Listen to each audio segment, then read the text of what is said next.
नमस्कार प्रिय भक्तों। अभी सावन माह का समय चल रहा है।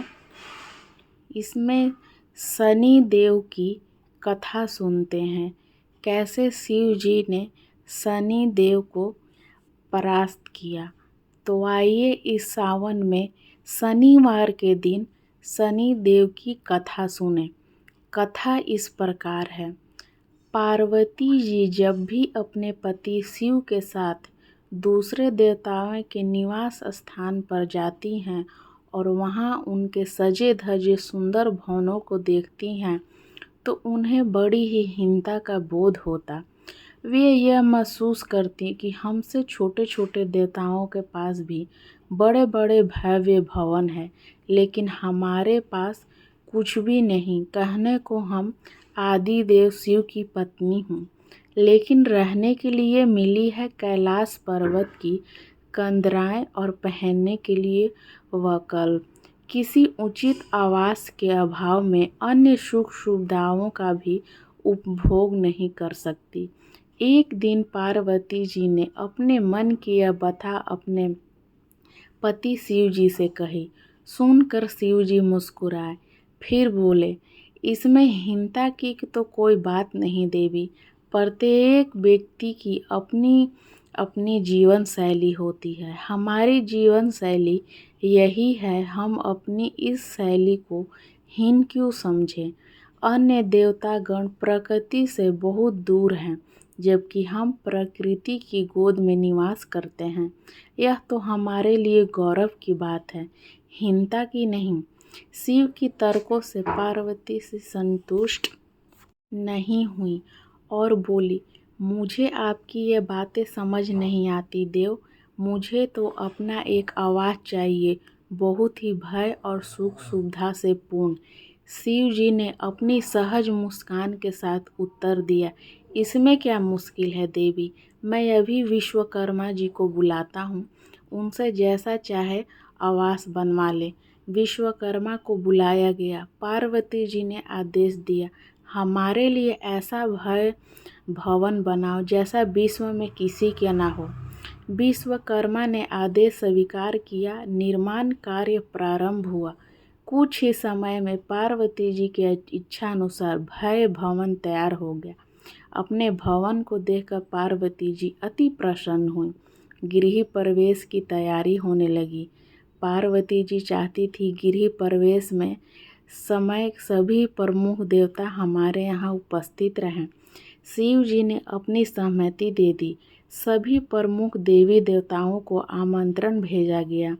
गृह प्रवेश के समय वे सब कैलाश पर्वत पर आए। उन्होंने पार्वती जी के भव्य भवन की भूरी भूरी प्रशंसा की, लेकिन व्यसिनता ब्रह्मा खामोश रहे। जब सब देवी देवता जाने लगे तो पार्वती जी ने ब्रह्मा जी से पूछा, देव क्या आपको यह आवास पसंद नहीं आया। ब्रह्मा जी ने आश्चर्य व्यक्त करते हुए पार्वती जी से प्रश्न कर दिया, देवी मैंने ऐसा कब कहा। आपके चेहरे की भाव भंग कुछ ऐसा ही कह रही है प्रभु। पार्वती जी ने अपनी शंका स्पष्ट की। फिर ब्रह्मा जी को मौन देखकर पार्वती जी ने अपनी बात आगे बढ़ाई। देव आप कुछ संकोच कर रहे हैं, स्पष्ट कहिए क्या बात है। ब्रह्मा जी ने तनिक रुक कर उत्तर दिया, देवी और तो सब ठीक है, लेकिन इस प्रासाद पर शनि की कुदृष्टि है। इतना कहकर वो वहाँ से चले गए। पार्वती जी ने ब्रह्मा जी की इस बात को शिव को बताई तो वे भी कुछ चिंता में पड़ गए।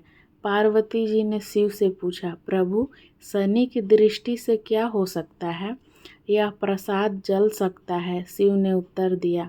यह सुनकर पार्वती जी भी चिंतित हो गई और बोली, प्रभु इसके लिए कोई उपाय कीजिए। शिव ने निराशा व्यक्त की, शनि की दृष्टि को हटाना सरल नहीं देवी। शिव का उत्तर सुनकर पार्वती जी आवेश में आ गई और बोली, सरल क्यों नहीं है। आप अभी शनि लोग जाइए और शनि से कहिए वह हमारे प्रसाद पर अपनी कुदृष्टि हटा ले। यदि यह मान जाए तो आप तत्काल उसे कोई वरदान दे। और यदि नहीं माने तो अपना डमरू जोर से बजा दीजिए, मैं स्वयं अपने प्रसाद को आग लगा दूंगी।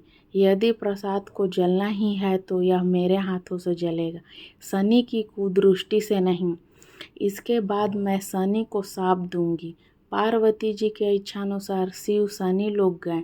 वहाँ शनि देव ने उनकी अभ्यर्थना की और आदर के साथ आसन पर बैठाया। आसन ग्रहण करने के बाद शिव ने अपने आने का प्रयोजन बताया। देवी पार्वती जी, जो प्रसाद बनवाया है उस पर तुम्हारी कुदृष्टि है, अतः वह चाहते हैं कि तुम उधर से अपनी कुदृष्टि हटा लो। शनि देव ने करमबद्ध होकर निवेदन किया, आप निश्चय रहे देव, माता पार्वती के प्रसाद पर कुदृष्टि डालने का मैं दुस्साहस कर ही नहीं सकता। शनि से आश्वासन पाकर शिव प्रसन्न हुए। वे बोले, शनि मैं तुमसे प्रसन्न हूँ, तुम जो चाहो वर मांग सकते हो। शनि ने विनम्र भाव से कहा, प्रभु आपका दिया हुआ सब मेरे पास है, अब और क्या मांगूं। हाँ, एक इच्छा अवश्य है, वह है आपका तांडव नृत्य देखने की। बहुत दिन हो गए उसे देखे हुए, अपना नृत्य दिखा दे तो बड़ी कृपा होगी। शनि यह अनुरोध शिव को अच्छा लगा। उन्होंने तत्काल अपना डमरू उठाया और लगे नृत्य करने। भोले भंडारी क्या यह भी भूल गए कि पार्वती जी ने डमरू की आवाज़ सुनकर अपने नवनिर्मित प्रसाद को जला देने की बात कही थी। बस डमरू बजा बजा कर वह नृत्य करने लगे। उधर पार्वती जी ने जब कैलाश पर डमरू की ध्वनि सुनी तो उन्होंने सोचा कि शनि ने अपनी कुदृष्टि हटाना स्वीकार कर दिया, अतः वह बहुत दुखी हुई। उन्हें लगा कि यदि मैं तत्काल अपने नवनिर्मित आवास को आग लगा दूं तो वह शनि की कुदृष्टि से बच जाएगा। अतः उन्होंने स्वयं ही अपने प्रसाद में आग लगा दी। वह धू धू करके जलने लगा। प्रसाद को जलता देख पार्वती जी का शनि पर क्रोध धीरे धीरे बढ़ने लगा।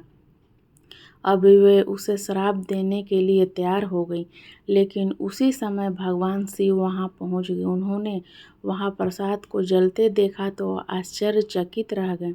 उनकी समझ में ही नहीं आया यह कैसे हो गया। फिर अचानक उन्होंने सब कुछ स्मरण आया। अपनी भूल का उन्हें एहसास हुआ। उन्होंने पार्वती जी को सब कुछ सुनाया। सच्चाई जानकर पार्वती जी को अपनी जल्दीबाजी पर दुख हुआ। अब शनि को शाप देने का कोई अर्थ नहीं था। प्रत्यक्षतः उसका कहीं कोई अपराध नहीं था। फिर भी पार्वती जी और शिव जी को यही लग रहा था कि यह सब शनि की कुदृष्टि से हुआ, लेकिन स्थिति को देखते हुए वे उसे दोषी नहीं ठहरा सकते हैं। तो इस प्रकार ये कथा समाप्त होती है। जय भोलेनाथ की।